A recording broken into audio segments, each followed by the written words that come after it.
जो यहाँ पर मेंटल मैथ क्लास 7th आप अपनी स्क्रीन पर देख रहे हैं और मैं करने वाला हूँ बच्चों नेक्स्ट पार्ट।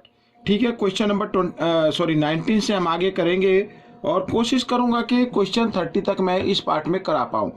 मैं हूं हरी सर और आप देख रहे हैं मेरा यूट्यूब चैनल चलो कदम बढ़ाए। एक बात और क्लियर कर देना चाहता हूं, वो ये कि आपके कोई भी लेवल पर मेंटल मैथ क्विज हो, चाहे स्कूल क्लस्टर, ठीक है, और जोनल लेवल हो गई या फिर डिस्ट्रिक्ट लेवल हो गई, रीजन लेवल हो गई या स्टेट लेवल हो गई, तो बच्चों आप सभी में आप पार्टिसिपेट कर सकते हैं। प्लीज आप वीडियो को पूरा देखें, स्किप ना करें और ज़्यादा से ज़्यादा प्रैक्टिस करते रहें। ठीक है, आइए करना शुरू करते हैं। तो बच्चों यहाँ पर मैंने पहले से लिख के रखा हुआ है, आप अपनी स्क्रीन पर देख सकते हैं। और क्वेश्चन नंबर 19, तो ये 19 क्या कहता है, आइए पहले मैं इसको रीड कर लेता हूं बच्चों, क्योंकि इस क्वेश्चन थोड़ा सा बड़ा था तो मैंने लिखा नहीं। ठीक है, आइए हम इसको रीड कर लेते हैं। तो क्वेश्चन नंबर 19 क्या कहता है, देखो लिखा, Dinesh went from place A to place B and from there to C. ठीक है, यहाँ पर दिनेश है, दिनेश ए से बी पर गया और फिर बी से सी पर गया।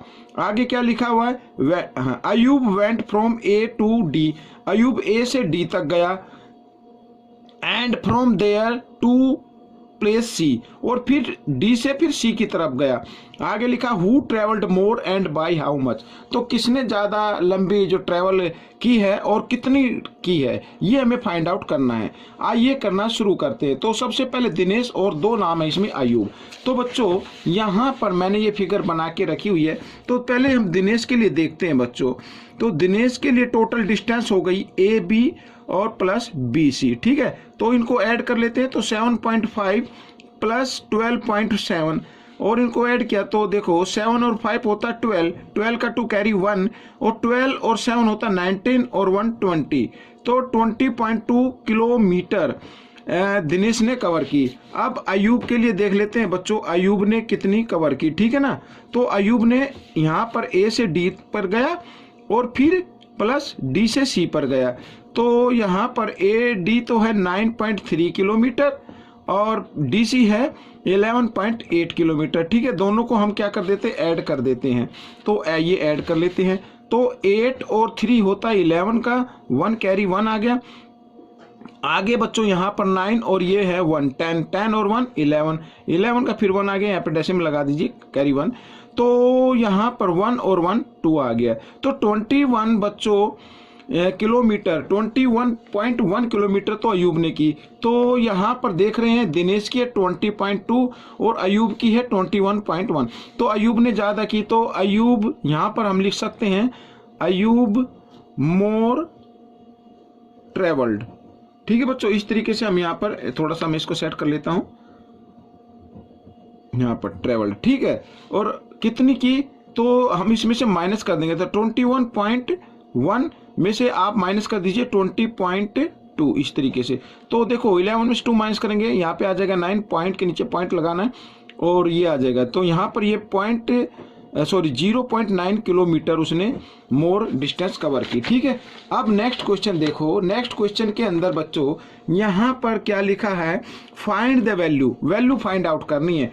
तो आप देख रहे हैं यहाँ पर हमारे पास 3 टर्म है और तीनों में कॉमन है 1.07। तो आप इनमें से 1 ले लीजिए, मल्टीप्लाई का साइन लगा सकते हो और ब्रैकेट बनाए।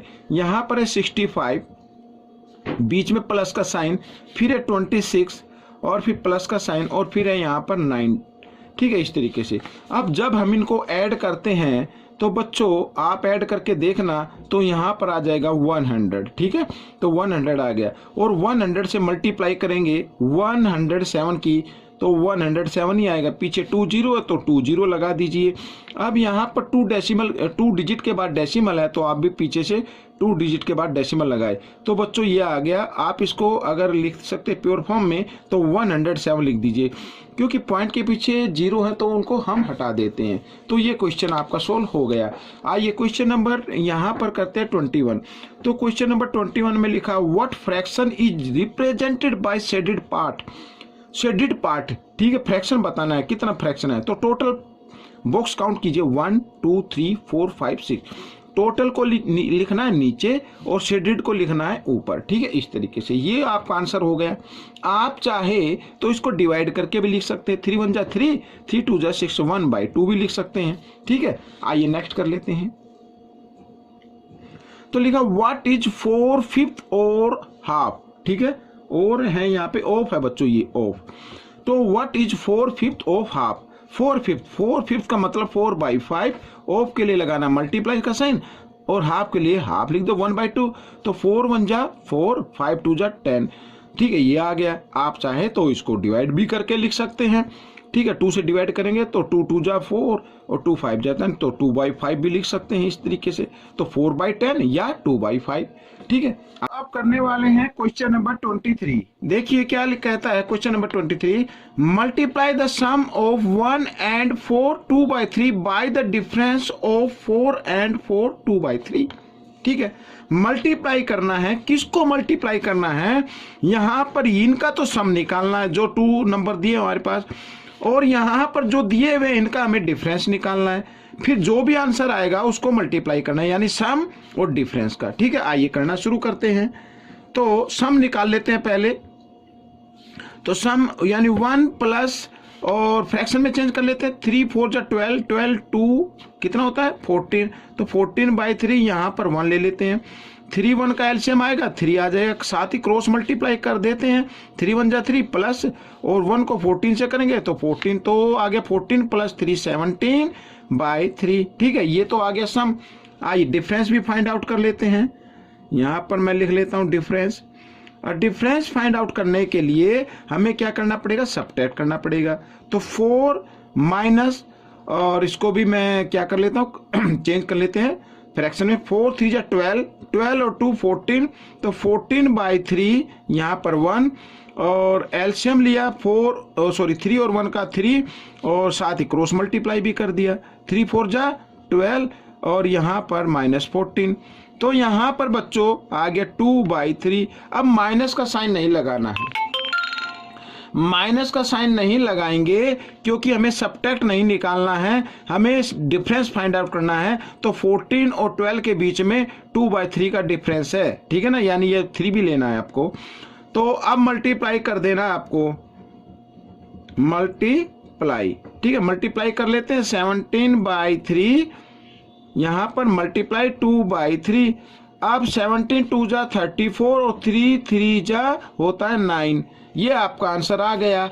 आप चाहें तो इसको मिक्स नंबर में लिख लिए और चाहना क्या करना ही है, तो 9 3 जा 27 और ये आ गया, यहाँ पर 34 है तो 27 में 7 और ऐड कर दे, नहीं हाँ 7 और ऐड कर दे तो आपका आंसर बन जाएगा। आप चाहे तो इसको 9 से डिवाइड कर सकते हैं, 9 3 जा 27, यहाँ पर बोरो लेके 14 में से 7 माइनस करेंगे 7, तो ये जो 3 है ना ये तो बना देना होल नंबर, रिमाइंडर को बना देना न्यूमेटर और डिवाइजर को बना देना डिनोमिनेटर। तो ये आपका आंसर आ गया, ठीक है। अब हम करेंगे नेक्स्ट क्वेश्चन। क्वेश्चन नंबर 24 भी मैंने बच्चों पहले से लिख के रखा हुआ है, ये देख सकते हैं।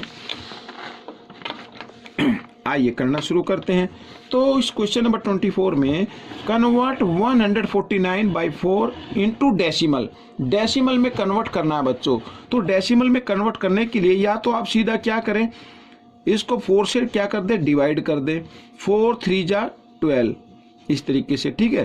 तो 4 में से 2 माइनस करेंगे 2, यहाँ पे आ गया 9, आगे 4 7 जा 28 ये आ गया, तो यहाँ पे 1 बचा, आगे कोई डिजिट नहीं तो डेसिमल लगा के 0 ले लेंगे, तो 4 2 जा 8, ठीक है, यहाँ पर 2 और एक 0, 4 5 जा 20। एक तो ये आ गया बच्चों। चाहे तो आप इस तरीके से कर सकते हैं, ये आपका आंसर आ गया। या फिर एक दूसरा तरीका होता है, जो भी आपको अच्छा लगे उस तरीके से कीजिए और इजी लगे। देखो यहाँ पर क्या है बच्चों, 4 है डिनोमिनेटर की फॉर्म में, तो हमें 4 को इस ऐसे नंबर से मल्टीप्लाई करना है कि मल्टीप्लाई करने के बाद डिनोमिनेटर, अब तो 4 है, डिनोमिनेटर क्या हो जाए बच्चों 100 हो जाए या 1000 हो जाए। तो 100 हो जाए तो हम करेंगे 25 से, साथ ही 25 से मल्टीप्लाई कर देना आपको न्यूमेरेटर को। अब यहाँ पर तो हो गया बच्चों 100, ठीक है ना। अब यहाँ पर 25 को करते हैं 25 9 जा, तो होता है वो 225 का 5 कैरी 22 आ गया, ठीक है ना। तो 25 4 जा होता है 100, 100 में 22 ऐड कर दे तो 122 का 2 आ गया, ठीक है, और कैरी हो गया 12 यहाँ पर, तो 25 1 जा 25 और 12 होता है 37, ठीक है। अब यहाँ पर बच्चों 3725, अब इसमें 20 है तो पीछे से 2 डिजिट के बाद डेसिमल लगा दे तो ये आपका डेसिमल फॉर्म हो गया। चाहे तो आप इस तरीके से कीजिए या इस तरीके से कीजिए, दोनों ही इजी हैं। आइए next question. The cost of 1/4 kg of Apple is ₹600। What is the cost of 1 kg Apple? तो कॉस्ट ऑफ 1 kg एप्पल निकालने बिल्कुल इजी है बच्चों, ये तो देखो टोटल कॉस्ट को आपको डिवाइड करना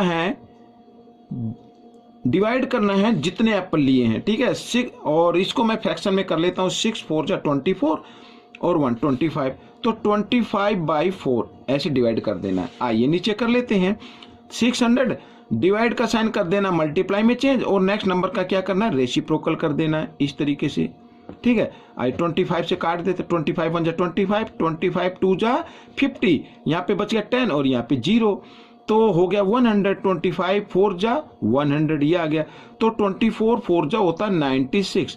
तो बच्चों 1 kg एप्पल की कॉस्ट आ गई 96 रुपीज। ये क्वेश्चन हो गया है। अब क्वेश्चन नंबर 26 पे चलते हैं, तो ये भी बिल्कुल इजी है। What should be added to, इसमें क्या ऐड किया जाए टू गेट, ताकि हमारा आंसर 499.32 हो जाए। अब एडिड के लिए आपको क्या करना है, जो आंसर होता है ना बच्चों हमारा, उसमें से फर्स्ट नंबर को माइनस कर देते हैं। क्या कर देते हैं, माइनस कर देते हैं। आइए माइनस कर लेते हैं, बिल्कुल इजी है। 2 का 2 आ गया, यहाँ पे बोरो लिया, 13 में से 7 माइनस करेंगे 6, यहाँ पे डेसिमल, ठीक है। यहाँ पे रह गया 8, 8 में से 5 माइनस किया 3, 9 में से 8 माइनस किया 1, और यहाँ पर भी आ गया 1। तो बच्चों ये आपका आंसर आ गया, ठीक है। और देखो यहाँ पर question number 27, by how much 72.46 be decrease to get, यहाँ पर 29.73। इसमें कहा है 72.46 में से कौन सा नंबर डिक्रीज किया जाए ताकि हमारा आंसर 29.73 आ जाए। तो आपको क्या करना है, देखो ऐड वाले में तो करना है आपको आंसर में से, ऐड वाले में तो करना है आंसर में से माइनस करना है, और सब्ट्रैक्ट वाले में से आपको जो फर्स्ट नंबर गिवन है उसी में से उस आंसर को क्या कर देना, माइनस कर देना, जो भी गिवन हो, तो आपका नंबर आ जाएगा। 6 में से 3 माइनस किया 3, यहाँ से 4 में से 7 माइनस नहीं होंगे, वो यहाँ से बोरो लेंगे 14, 14 में से 7 माइनस करेंगे 7, यहाँ पे रह गया 1, 1 में से फिर 9 माइनस नहीं होंगे, तो 11 में से 9 माइनस करेंगे तो आ जाएगा बच्चों 2, और यहाँ पे रह गया 6 में से 2 माइनस करेंगे 4। तो बच्चों ये आपका आंसर आ गया, ठीक है। अगर आपको दिक्कत होती हो तो देखो मैं कई बार बताता हूँ, तो आप एग्जाम्पल ले लीजिए, अपनी तरफ से कोई नंबर लीजिए। इसमें पूछा 9 में से क्या नंबर डिक्रीज किया जाए या माइनस किया जाए। अब माइनस करने पे तो नंबर कम आता है ना, तो ताकि हमारा आंसर कितना आ जाए, 5 आ जाए। तो आप कहेंगे सर 9 में से अगर हम 4 माइनस कर दे तो 5 आ जाएगा, लेकिन 4 आएगा कैसे? तो 9 में से फर्स्ट नंबर में से आंसर को आप माइनस करेंगे तभी तो आएगा ना। ठीक इसी प्रकार यहाँ पर ये प्लस वाला है। अब 9 में क्या प्लस किया जाए ताकि हमारा आंसर, देखो प्लस करने पे तो 9 से ज़्यादा नंबर आएगा, ताकि हमारा आंसर मान लीजिए 15 हो जाए। तो आपको क्या करना है, सम में से फर्स्ट नंबर को माइनस कर देना है, तो आपका आंसर आ जाएगा 6। इस तरीके से आप करके देख सकते हैं। करते हैं बच्चों 28। यहाँ पर देखो लिखा है, क्या कहता है question, what decimal is shown by A on A number line. ये नंबर लाइन पर ए जो है ना, ये कौन सी डेसिमल को शो कर रहा है। आइए करना शुरू करते हैं, बिल्कुल ही इजी है। देखो यहाँ पर 0 और फिर 0.02, 0.04 मीन्स 0.02 का गैप आ रहा है सभी में, ठीक है ना, देख रहे हैं ना, 2 4 6 8 फिर यहाँ पे 10। हालांकि 0 नहीं लगी है लेकिन इसको 10 ही मानो या 0.10 बोलो। तो हमें बताना है एक किस डेसिमल को शो कर रहा है। तो यहाँ पर 0 और 0.02 के बीच में, तो इसका मतलब यहाँ पर आया 0.01, ठीक है। यहाँ पर 0.01, 0.02, तो यहाँ पे आएगा 0.03, 0.04 और यहाँ पे आएगा 0.05। तो ये जो डेसिमल शो कर रहा है वो कर रहा है 0.05। ठीक है, किसी भी यहाँ पर भी पूछा जाए, किधर भी पूछ लिए तो आप बिल्कुल ध्यान से करें। ठीक है, तो ये हो गया क्वेश्चन। आप करेंगे नेक्स्ट क्वेश्चन, ये भी मैंने लिखा हुआ है। अब 29 के अंदर देखो, रीड कर लेते हैं। If 2/3 of a number is 10, ठीक है ना, then what is 1.75 times of that number. तो इसमें पूछा है कि किसी नंबर का 2/3 जो है वो 10 है, तो उसको 1.75 टाइम्स कितना नंबर होगा ये हमें फाइंड आउट करना है। अब बच्चों मान लीजिए वो नंबर है हमारा x, let the number equal to x। यहां पर मैं लिख लेता हूं, चलो, let the number equal to x। ठीक है, अब यहां पर अकॉर्डिंग टू क्वेश्चन क्या कहा है, उस नंबर का यानी x का 2/3 कितना आता है, 10 आता है। ठीक है, x की वैल्यू निकालो, क्या आती है 10, 3 यहां पर मल्टीप्लाई की फॉर्म में आ जाएगा, 2 इधर डिवाइड की फॉर्म में आ जाएगा, 2 से डिवाइड किया, 2 5 जा 10, 5 3 जा 15, तो 15 वैल्यू आ गई। अब इसका हमें निकालना है यहां पर 1.75 टाइम्स। तो इसको हम क्या करेंगे, 1.75 को 15 से मल्टीप्लाई कर दो, या 15 को 1.75 से मल्टीप्लाई कर दो। आइए, 15 5 जा 75, ठीक है, कैरी 7, 15 7 जा 105 और 7 112 का 2 कैरी 11। आगे डेसिमल है, डेसिमल लगा दीजिए, 15 1 जा 15 और 11 26। तो बच्चों ये आपका आंसर आ गया। ठीक है, अब हम करेंगे क्वेश्चन नंबर 30, और 30 को मैंने लिखा नहीं है, थोड़ा सा बड़ा है शायद लिखने में, इसलिए मैंने लिखा नहीं है। आइए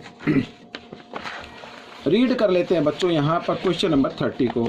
अब क्वेश्चन नंबर 30 क्या कहता है, देखो लिखा है, each side of a regular polygon is 1.2 centimetre in length. कोई पॉलीगन है, रेगुलर है, रेगुलर का मतलब होता है जिसकी सभी साइड क्या हो, इक्वल हो। The perimeter of the polygon is 14.4 centimetre. How many side does the polygon have. उस पॉलीगन की कितनी साइड है, बिल्कुल इजी है बच्चों यहां पर। ठीक है, अब सबसे पहले पेरीमीटर लिख लो, क्या गिवन है, perimeter of polygon equal to 14.4 centimetre. ठीक है, ये आ गया बच्चों। तो यहां पर बच्चों और ईच साइड की जो लेंथ है वो भी लिख लेते हैं, लेंथ ऑफ ईच साइड तो है बच्चों 1.2 सेंटीमीटर, 1.2 सेंटीमीटर।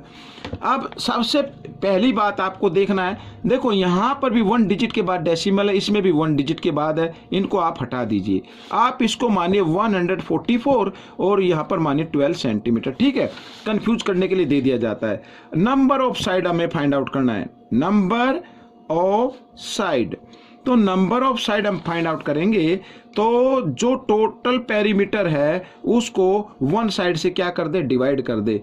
तो हम जानते हैं तो 144 है, 12 का स्क्वायर होता है, तो इसको काट के आप 12 लिख सकते हैं, या पहले आप 2 से डिवाइड कर सकते हैं, 6 से कर सकते हैं, तो भी 12 आपका आंसर आ जाएगा। तो उस पॉलीगॉन की साइड कितनी है, 12 साइड्स। तो ये आपका आंसर आ गया बच्चों। ठीक है, तो ये पार्ट कंप्लीट हो गया है। आपको ये पार्ट कैसा लगा मुझे जरूर बताएं, इसमें से सीखकर दूसरे बच्चों को जरूर सिखाएं। मिलते हैं नेक्स्ट पार्ट में, तब तक के लिए आप प्रैक्टिस करते रहे। Thanks for watching this video.